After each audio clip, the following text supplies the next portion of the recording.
ನಮಸ್ತೆ ವೀಕ್ಷಕರೇ, ಎಲ್ರಿಗೂ ಕೂಡ ಅಂತಾರಾಷ್ಟ್ರೀಯ ಮಟ್ಟದ ಮಹಿಳಾ ದಿನಾಚರಣೆಯ ಹಾರ್ದಿಕ ಶುಭಾಶಯಗಳು. ನಿಮ್ಗೆಲ್ರಿಗೂ ತಿಳಿದಿರೋ ಹಾಗೆ ಮಹಿಳೆಯಾದವರು ಸಮಾಜದಲ್ಲಿ, ಪ್ರಪಂಚದಲ್ಲಿ ಸಾಕಷ್ಟು ಶ್ರೇಷ್ಠವಾದಂತಹ ಮತ್ತೆ ಸಾಕಷ್ಟು ಪಾತ್ರವನ್ನ ನಿಭಾಯಿಸ್ತಾ ಇರ್ತಾರೆ. ಅಕ್ಕನಾಗಿ, ತಂಗಿಯಾಗಿ, ತಾಯಿಯಾಗಿ, ಹೆಂಡತಿಯಾಗಿ ಮತ್ತೆ ಮಗಳಾಗಿಯೂ ಕೂಡ ತನ್ನ ಪಾತ್ರವನ್ನ ನಿಭಾಯಿಸ್ತಾ ಇರ್ತಾಳೆ ಮಹಿಳೆಯಾದವಳು. ಮಹಿಳೆ ಅಂತಂದ್ರೆ ತನ್ನ ಜೀವವನ್ನು ಕೂಡ ಪಣಕ್ಕಿಟ್ಟು ಇನ್ನೊಂದು ಜೀವಕ್ಕೆ ಜೀವ ನೀಡುವಂತಹ ಒಂದು ವಿಶೇಷವಾದಂತಹ ಸಾಧನೆಗೈತಾರೆ.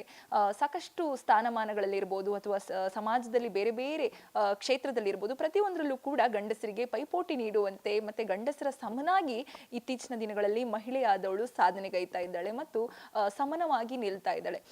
ಈ ವಿಚಾರವಾಗಿ ನನ್ನ ಜೊತೆ ಮಾತಾಡಲಿಕ್ಕೆ ಒಬ್ಬ ಇದೇ ರೀತಿಯಾದಂತಹ ಸಮಾಜಮುಖಿ ಕೆಲಸವನ್ನ ಮಾಡಿಕೊಂಡು ಸಮಾಜದಲ್ಲಿ ಸೇವೆಯನ್ನ ನಿರಂತರವಾಗಿ ನೀಡ್ತಾ ಹಾಗೇನೆ ಮಾಧ್ಯಮಗಳಿಂದ ದೂರ ಆಗಿ ಪ್ರಚಾರಗಳಿಗೆ ಒಳಗಾಗದೇ ಇರುವಂತಹ ಮಹಿಳೆ ಇದ್ದಾರೆ.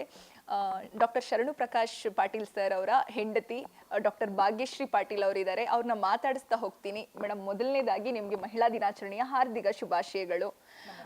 ಮಹಿಳಾ ದಿನಾಚರಣೆ ದಿನ ನನ್ನ ಜೊತೆ ಇದ್ದೀರಾ. ಮಹಿಳೆಯ ದಿನಾಚರಣೆ ವಿಶೇಷವಾಗಿ ಏನ್ ಹೇಳಲಿಕ್ಕೆ ಇಷ್ಟಪಡ್ತೀರಾ? ನಮಸ್ಕಾರ ಹಾಗೂ ಎಲ್ಲ ವೀಕ್ಷಕರಿಗೆ ನನ್ನ ನಮಸ್ಕಾರ. ಎಲ್ಲರಿಗೂ ಅಂತಾರಾಷ್ಟ್ರೀಯ ಮಹಿಳಾ ದಿನಾಚರಣೆ ಶುಭಾಶಯಗಳು. ವುಮೆನ್ಸ್ ಡೇ ಹಾಗೂ ಮಹಿಳೆ ದಿನಾಚರಣೆ ಅಂದರೆ ಎಲ್ಲ ಹೆಣ್ಮಕ್ಳಿಗೆ ಒಂದು ಹಬ್ಬ ಇದ್ದಿದ್ದ ಥರ. ಯಾಕಂದರೆ ಇದೊಂದೇ ದಿನ ನಾವೆಲ್ಲರಿಗೂ ನಮ್ಮ ಸಂಭ್ರಮ ಮಾಡಬೇಕಾಗಿಲ್ಲ. ನನ್ನ ವಿಚಾರದ ಪ್ರಕಾರ ಪ್ರತಿದಿನ ಎಲ್ಲ ಮಹಿಳೆಗೂ ಒಂದು ಆದ್ಯತೆ ಸಿಕ್ಕಿ ಅವಳಿಗೆ ಜೀವನದಲ್ಲಿ ಮುಂದೆ ಹೋಗಲಿಕ್ಕೆ ಆಸ್ಪದ ಸಿಗಬೇಕು ಅಂತ ನನ್ನ ಅಭಿಪ್ರಾಯ. ಯಾಕಂದರೆ ಮಹಿಳೆ ಶಾರೀರಿಕವಾಗಿ ಎಲ್ಲರೂ ಹೇಳಿದ ಪ್ರಕಾರ ವೀಕ್ ಅಂತ ಹೇಳ್ತಾರೆ, ಬಟ್ ಅವಳಿಗೆ ಇನ್ನೊಂದು ಅಡ್ವಾಂಟೇಜ್ ಅಂತಂದರೆ ನ್ಯಾಚುರಲಿ ಹೆಣ್ಮಗಳಿಗೆ ಹಾರ್ಮೋನಲ್ಲಿ ಹಾಗೂ ಅವಳ ವಿಚಾರವಂತಿಕೆಯಲ್ಲಿ, ಅವಳ ತಾಳ್ಮೆಯಲ್ಲಿ ಹಾಗೂ ಕೆಲವೊಂದು ಪಾತ್ರದಲ್ಲಿ ಅವಳು ಗಂಡಿಗಿಂತ ಮುಂದೆ ಇರ್ತಾಳೆ. ಹಾಗಾಗಿ ಅವಳು ಕೆಲವೊಂದು ಆಸ್ಪದ ಸಿಕ್ಕಲ್ಲಿ ಗಂಡಿಗಿಂತ ಜಾಸ್ತಿ ಅವಳ ಅವಳ ಪರ್ಫಾರ್ಮೆನ್ಸ್ ಮಾಡಿ ತೋರಿಸ್ಬೋದು. ಅದಕ್ಕಾಗಿ ನನ್ನ ಅಭಿಪ್ರಾಯ ಏನಂದರೆ, ನಾವು ಮುಂದೆ ನೀವು ಹಿಂದೆ ಅನ್ನೋದು ಇಂಥದ್ರಲ್ಲಿ ಬಿಲೀವ್ ಮಾಡೋದಿಲ್ಲ. ನನ್ನ ಪ್ರಕಾರ ಇಬ್ಬರು ಜೊತೆಗೆದ್ದು ಒಬ್ಬರನ್ನೊಬ್ಬರು ಸಪೋರ್ಟ್ ಮಾಡಿಕೊಂಡು ಸಮಾಜಮುಖಿ ಜೀವನ ಮಾಡಬೇಕು ಅಂತ ನನ್ನ ಅಭಿಪ್ರಾಯ. ನೀವು ಹೇಳಿದಾಗೆ ಎಲ್ಲಾ ಕ್ಷೇತ್ರದಲ್ಲೂ ಕೂಡ ಮಹಿಳೆ ತನ್ನ ಸಾಧನೆಯನ್ನ ಗೈದಿದ್ದಾಳೆ. ಹುಡುಗರಿಗೂ ಅಂದ್ರೆ ಗಂಡಸರಿಗೂ ಮತ್ತು ನನಗೂ ಕೂಡ ಯಾವುದೇ ರೀತಿಯಾದಂತಹ ವ್ಯತ್ಯಾಸ ಇಲ್ಲ ಅನ್ನುವ ರೀತಿಯಲ್ಲಿ ಎಲ್ಲಾ ಕ್ಷೇತ್ರದಲ್ಲೂ ಸಾಧನೆ ಗೈತಾ ಇರೋದು ಒಂದು ರೀತಿಯಲ್ಲಿ ನನಗೂ ನಿಮಗೂ ಎಲ್ರಿಗೂ ಕೂಡ ಮಹಿಳೆಯರಿಗೆ ಹೆಮ್ಮೆಯ ವಿಚಾರ. ಹಾಗೇನೆ ಮಹಿಳೆಯ ದಿನದ ವಿಶೇಷವಾಗಿ ಮುಖ್ಯವಾಗಿ ಇತ್ತೀಚಿನ ದಿನಗಳಲ್ಲಿ ಪ್ರೌಢ ವ್ಯವಸ್ಥೆ ಬಗ್ಗೆ ಆಗಿರ್ಬೋದು ಅಥವಾ ಮಹಿಳೆಯ ಆರೋಗ್ಯದ ವಿಚಾರವಾಗಿ ಸಾಕಷ್ಟು ಕ್ರಮಗಳು ಅಥವಾ ಸಾಕಷ್ಟು ಇದಕ್ಕೆ ಸಂಬಂಧಪಟ್ಟ ಹಾಗೆ ಪ್ರಿಕಾಷನ್ ತಗೊಳ್ಳೋದು ತುಂಬಾ ಅಗತ್ಯ ಇದೆ. ಎಸ್ಪೆಷಲಿ ನೀವು ಡಾಕ್ಟರ್ ಆಗಿರೋದ್ರಿಂದ, ಸಾಕಷ್ಟು ಸಮಾಜಮುಖಿ ಕೆಲಸದಲ್ಲಿ ತೊಡಗಿಕೊಂಡಿರೋದ್ರಿಂದ ಮಹಿಳೆಯ ಆರೋಗ್ಯ ವಿಚಾರವಾಗಿ ಏನ್ ಹೇಳಲಿಕ್ಕೆ ಇಷ್ಟಪಡ್ತೀರಾ?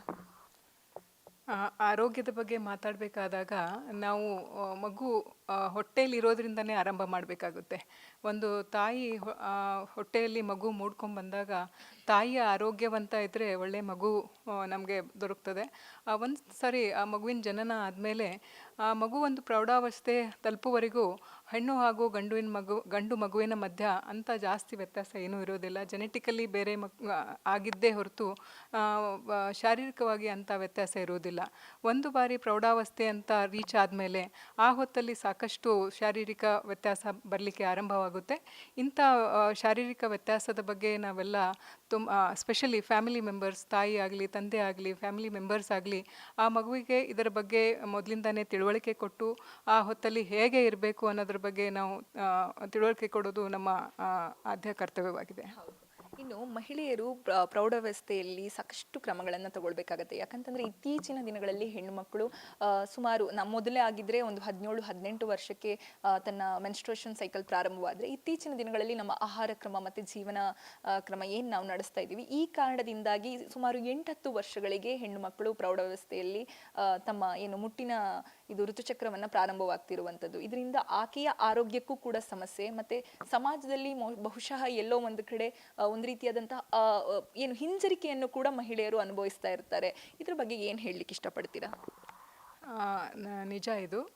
ಇವಾಗ ಮೆನ್ಸ್ಟ್ರುಯೇಷನ್ ಏಜ್ ಅಥವಾ ಮೆನಾರ್ಕೆ ಅಟೈನ್ ಮಾಡೋ ಏಜು ನಾವು ಒಂದು 10-12 ವರ್ಷಕ್ಕಿಂತ ಕಂಪೇರ್ ಮಾಡಿದರೆ 1 to 2 ಇಯರ್ಸ್ ಮೊದಲಾಗ್ಬಿಟ್ಟಿದೆ.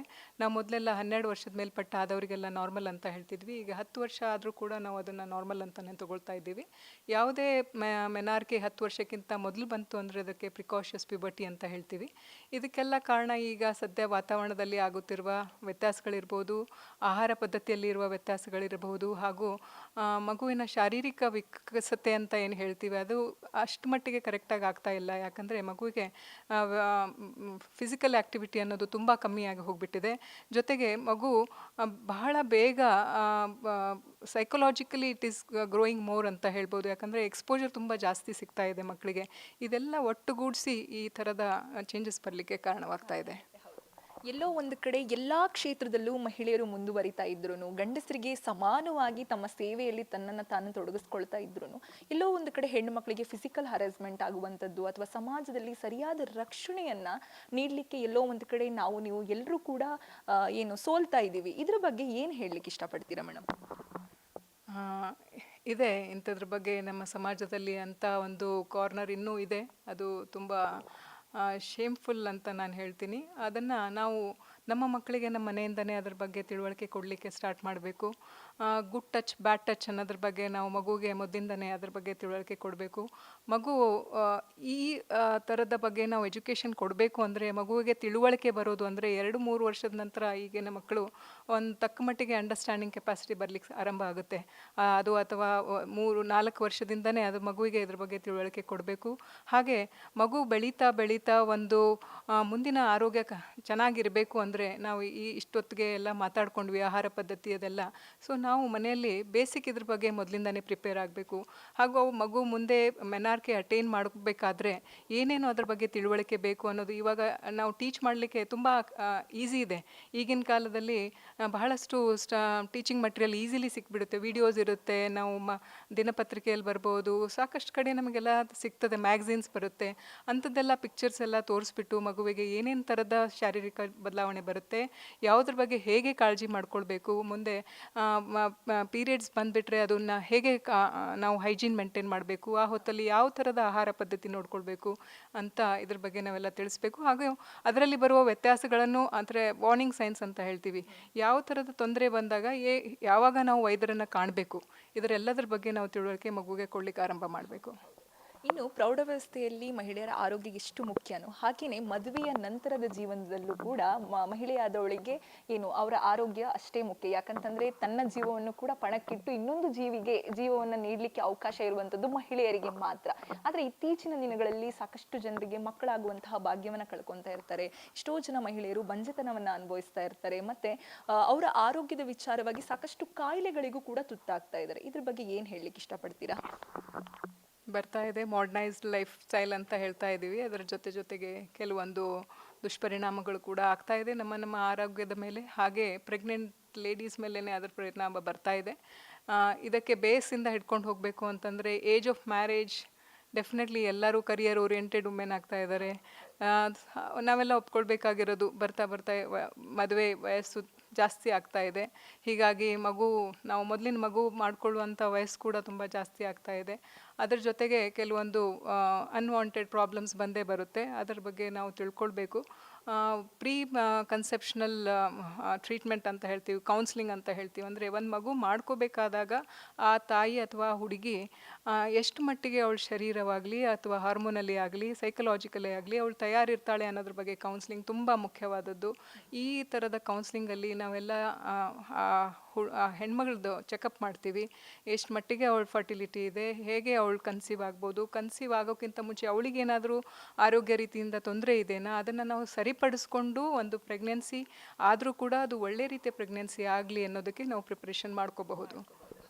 ಇನ್ನು ಇಷ್ಟೊತ್ತು ಒಬ್ಬರು ಡಾಕ್ಟರ್ ಆಗಿ ಆರೋಗ್ಯದ ಬಗ್ಗೆ ತಿಳಿಸ್ಕೊಟ್ರಿ, ಮಹಿಳೆಯರಿಗೆ ಯಾವ ರೀತಿಯಾದಂತಹ ಪ್ರಿಕಾಷನ್ಗಳನ್ನ ತಗೊಳ್ಬೇಕು ಅಂತ ತಿಳಿಸ್ಕೊಟ್ರಿ. ಇನ್ನು ರಾಜ್ಯ ಸರ್ಕಾರದ ಸೇವೆ ಮಾಡ್ತಿರುವಂತಹ ಒಬ್ಬರ ಹಸ್ಬೆಂಡ್ನ ಹೆಂಡತಿಯಾಗಿ, ಯಾಕಂತಂದ್ರೆ ಶರಣು ಪ್ರಕಾಶ್ ಪಾಟೀಲ್ ಸರ್ ಸಾಕಷ್ಟು ವರ್ಷಗಳಿಂದ ರಾಜಕೀಯ ವ್ಯವಸ್ಥೆಯಲ್ಲಿ ಇರುವಂಥವರು, ಒಬ್ಬ ಮಿನಿಸ್ಟರ್ ಆಗಿ ಉತ್ತಮವಾದಂತಹ ಸೇವೆಯನ್ನ ಕರ್ನಾಟಕದ ಜನರಿಗೆ ನೀಡ್ತಿರುವಂಥವ್ರು. ಹಾಗಾಗಿ ಅವರ ಹೆಂಡತಿಯಾಗಿ ಏನು ಹೇಳಲಿಕ್ಕೆ ಇಷ್ಟಪಡ್ತೀರಾ? ಇದು ತುಂಬ ಡಿಫಿಕಲ್ಟ್ ಕ್ವೆಶನ್ ಇದೆ. ಹೇಳಲಿಕ್ಕೇನು, ಅವರು ತಮ್ಮ ಕೆಲಸ ತುಂಬ ಚೆನ್ನಾಗಿ ಮಾಡ್ಕೊಂಡು ಹೋಗ್ತಾ ಇದ್ದಾರೆ. ಅದ್ರ ಬಗ್ಗೆ ನಂಗೆ ತುಂಬ ಹೆಮ್ಮೆ ಇದೆ. ಅವ್ರು ಇನ್ನೂ ನಮ್ಮ ಜನರಿಗೆ ಉಪಯೋಗವಾಗುವಂಥ ಕೆಲಸ ಇನ್ನೂ ಜಾಸ್ತಿಯಾಗಿ ಮಾಡಲಿ ಅಂತ ಮಾಡುವಂಥ ಸೌಭಾಗ್ಯ ನಮ್ಗೆ ಇನ್ನೂ ಸಿಗ್ತಾ ಇರಲಿ ಅಂತ ನಾನು ಬಯಸ್ತೇನೆ. ಆ್ಯಂಡ್ ಯಾವತ್ತೂ ಅವರಿಗೆ ನಾನು ಸಪೋರ್ಟಿವ್ ಆಗಿರ್ತೇನೆ. ಅದ್ರ ಬಗ್ಗೆ ನನಗೆ ತುಂಬ ಖುಷಿ ಇದೆ. ಎಲ್ಲೋ ಒಂದು ಕಡೆ ಸರ್ ಅಷ್ಟೇ ನೀವು ಕೂಡ ಸಮಾಜ ಸೇವೆಯಲ್ಲಿ ನಿರತರಾಗಿರುವಂಥವ್ರು, ಆದರೆ ಪ್ರಚಾರದಿಂದ ಸ್ವಲ್ಪ ದೂರ ಅಷ್ಟೇ. ಹಾಗೆ ಮುಂದಿನ ದಿನಗಳಲ್ಲಿ ಏನಾದರೂ ರಾಜಕೀಯ ವ್ಯವಸ್ಥೆಗೆ ಬರುವಂತಹ ಯೋಚನೆಗಳೇನಾದರೂ ಇದೆಯಾ ಮ್ಯಾಮ್? ಅಂಥದ್ರ ಬಗ್ಗೆ ಏನು ವಿಚಾರ ಇಲ್ಲ. ಅದ್ರ ಬಗ್ಗೆ ನನ್ನ ಪ್ರೊಫೆಷನ್ ಜೊತೆಗೆ ತುಂಬ ಖುಷಿಯಾಗಿದ್ದೇನೆ. ಇದ್ರ ಜೊತೆಗೆ ವುಮೆನ್ಸ್ ಡೇ ಅಂದಾಗ ಇನ್ನೊಂದು ಮಾತು ನಾನು ಹೇಳಲೇಬೇಕು. ಕ್ಯಾನ್ಸರ್ ಪ್ರಿವೆನ್ಷನ್ ವ್ಯಾಕ್ಸಿನೇಷನ್ ಡ್ರೈವ್ ನಡೀತಾ ಇದೆ. ಅದನ್ನು ನಾವೆಲ್ಲರೂ ಒಪ್ಕೊಳ್ಬೇಕು, ನಾವು ಮಾಡ್ಕೊಳ್ಬೇಕು. HPV ವ್ಯಾಕ್ಸಿನ್ ಅಂತ ಹೇಳ್ತೀವಿ ನಾವು. ಎಲ್ಲ ನಮ್ಮ ಮಕ್ಕಳು 9 ರಿಂದ 14 ವರ್ಷದ ಮಕ್ಕಳಿದ್ರೆ ಅವರಿಗೆ 2 ಡೋಸ್ ಅಷ್ಟೇ ವ್ಯಾಕ್ಸಿನ್ ಬೇಕಾಗುತ್ತೆ, ಅದನ್ನು ಕೊಡಿಸ್ಬೇಕು. ಅಕಸ್ಮಾತ್ ಮಿಂಚ್ ಹೋಗಿತ್ತು ಅಂತಂದರೆ ಏನು ಮಾಡೋದು ಅಂತ ಎಲ್ಲರಲ್ಲಿ ಅದು ಒಂದು ಕ್ವೆಶನ್ ಇದೆ. ಅದನ್ನು ನಾವು 14 ವರ್ಷದಿಂದ 45 ವರ್ಷದವರೆಗೂ ಕೂಡ ಅದು ನಾವು ವ್ಯಾಕ್ಸಿನ್ ಕೊಡ್ಬೋದು. ಆವಾಗ 3 ಡೋಸ್ ಬೇಕಾಗುತ್ತೆ. ಮದುವೆಗಿಂತ ಮುಂಚೆ ಅದು ಕೊಟ್ಟಾಗ ಅದರ ಏನು ಇಫೆಕ್ಟಿವ್ನೆಸ್ ಇರುತ್ತಲ್ಲ ತುಂಬ ಜಾಸ್ತಿ ಇರುತ್ತೆ. ಇದರಿಂದ ನಾವು ಸರ್ವೈಕಲ್ ಕ್ಯಾನ್ಸರ್ ಪ್ರಿವೆಂಟ್ ಮಾಡಲಿಕ್ಕೆ ಹೆಲ್ಪ್ ಆಗುತ್ತೆ. ಇನ್ನು ನಿರತವಾಗಿ ಸಮಾಜ ಸೇವೆಯಲ್ಲಿ ಇನ್ವಾಲ್ವ್ ಆಗಿದ್ರು ಕೂಡ, ಪ್ರಚಾರದಿಂದ ದೂರ ಇದ್ದು ಮಾಧ್ಯಮದಿಂದ ದೂರ ಇದ್ದರೂ ಕೂಡ ನಮಗೆ ವುಮೆನ್ಸ್ ಡೇ ಪ್ರಯುಕ್ತವಾಗಿ ಗ್ಯಾರಂಟಿ ನ್ಯೂಸ್ಗೆ ಒಂದು ಅವಕಾಶ ಮಾಡಿಕೊಟ್ಟಿದ್ರಿ. ಇನ್ನು ಇದ್ರ ಬಗ್ಗೆ ಮತ್ತು ಮಹಿಳೆಯ ದಿನಾಚರಣೆ ಬಗ್ಗೆ ಕೊನೆಯದಾಗಿ ಏನು ಹೇಳಲಿಕ್ಕೆ ಇಷ್ಟಪಡ್ತೀರಾ? ನಿಮಗೂ ತುಂಬ ಧನ್ಯವಾದ. ನಂದು ಇದು ಫಸ್ಟ್ ಇಂಟರ್ವ್ಯೂ ಅಂತ ಹೇಳ್ಕೊಳ್ತೀನಿ, ಭಾಳ ಶಾರ್ಟ್ ನೋಟಿಸಲ್ಲಿ. Thank you for that. ಎಲ್ಲ ಹೆಣ್ಮಕ್ಳಿಗೆ ಹೇಳೋದೇನು ಅಂತಂದರೆ, ತಾವೆಲ್ಲರೂ ತಮ್ಮ ಆರೋಗ್ಯವನ್ನು ಸರಿಯಾಗಿ ಕಾಪಾಡ್ಕೊಳ್ಬೇಕು. ನಾವೆಲ್ಲ ಹೆಣ್ಮಕ್ಳು ಡೆಫಿನೆಟ್ಲಿ ಎಲ್ಲರಿಗೂ ಸಪೋರ್ಟಿವ್ ಆಗಿರ್ತೀವಿ. ಒಂದು ಹೆಂಡತಿಯಾಗಿ, ಒಂದು ತಾಯಿಯಾಗಿ, ಒಂದು ತಂಗಿ, ಅಕ್ಕ, ಮಗಳು, ಎಲ್ಲ ರೀತಿಯಿಂದ ಸಪೋರ್ಟಿವ್ ಆಗಿ ನಮ್ಮ ಸೊಸೈಟಿನ, ನಮ್ಮ ಫ್ಯಾಮಿಲಿನ ನಾವು ಕಾಪಾಡ್ಕೊಂಡು ಬರ್ತಾ ಇರ್ತೀವಿ. ಅದನ್ನು ಮಾಡೋ ಕೆಲಸ ನಾವು ಇನ್ನಷ್ಟು ಇಫೆಕ್ಟಿವ್ ಆಗಿ ಮಾಡ್ಬೋದು ಯಾವಾಗ ನಾವು ಕೂಡ ಆರೋಗ್ಯವಂತರಿದ್ದಾಗ. ಸೊ ನಮ್ಮ ಆರೋಗ್ಯ ಚೆನ್ನಾಗಿರಬೇಕು ಅಂದರೆ ನಮ್ಮ ಊಟದಿಂದ, ನಮ್ಮ ವ್ಯಾಯಾಮದಿಂದ, ನಮ್ಮಲ್ಲಿರುವ ಗೊಂದಲಗಳನ್ನು ಕಮ್ಮಿ ಮಾಡಿಕೊಂಡು ನಾವು ಯಾವತ್ತೂ ಆ ಕೆಲಸ ಮಾಡಲಿಕ್ಕೆ ಇನ್ನೂ ಸಶಕ್ತರಾಗಬಹುದು. ಸೊ ಇದ್ರ ಕಡೆ ತಮ್ಮದೆಲ್ಲರದು ಗಮನ ಇರಲಿ ಅಂತ ಹೇಳಿಬಿಟ್ಟು ನನ್ನ 2 ಮಾತು ಮುಗಿಸ್ತೀನಿ. Thank you.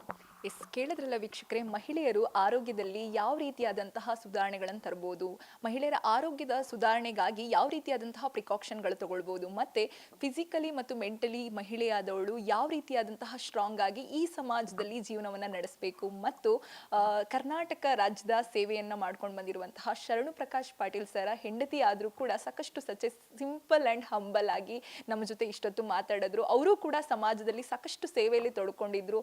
ಸಾಕಷ್ಟು ಪ್ರಚಾರವನ್ನ ಹೊರತುಪಡಿಸಿ ಮಾಧ್ಯಮದಿಂದ ದೂರ ಉಳಿದು ಸಾಕಷ್ಟು ಸಮಾಜ ಸೇವೆಯಲ್ಲಿ ಸಮಾಜ ಮುಖೇನ ಕೆಲಸಗಳನ್ನ ಮಾಡಿಕೊಂಡು ಬಂದಿದ್ದಾರೆ. ಇನ್ನಷ್ಟು ಅವರಿಗೆ ಮುಂದಿನ ದಿನಗಳಲ್ಲಿ ಸಕ್ಸಸ್ ಸಿಗಲಿ, ಹಾಗೇನೆ ಇನ್ನಷ್ಟು ಸಮಾಜ ಸೇವೆಗಳಲ್ಲಿ ತೊಡಗಿಸ್ಕೊಳ್ಳಿಕ್ಕೆ ಅವ್ರಿಗೂ ಕೂಡ ಸಹಾಯ ಆಗಲಿ ಅಂತ ಹೇಳ್ತಾ ಈ ಕಾರ್ಯಕ್ರಮನ ಮುಗಿಸ್ತಾ ಇದ್ದೀನಿ. ಇನ್ನಷ್ಟು ಸುದ್ದಿಗಾಗಿ ನೋಡ್ತಾ ಇರಿ guarantee news. Camera person Pavan ಜೊತೆ ಶಮ್ಮಿ ಶೆಟ್ಟಿ. ಗ್ಯಾರಂಟಿ ನ್ಯೂಸ್, ಸುದ್ದಿ ಖಚಿತ, ನ್ಯಾಯ ನಿಶ್ಚಿತ.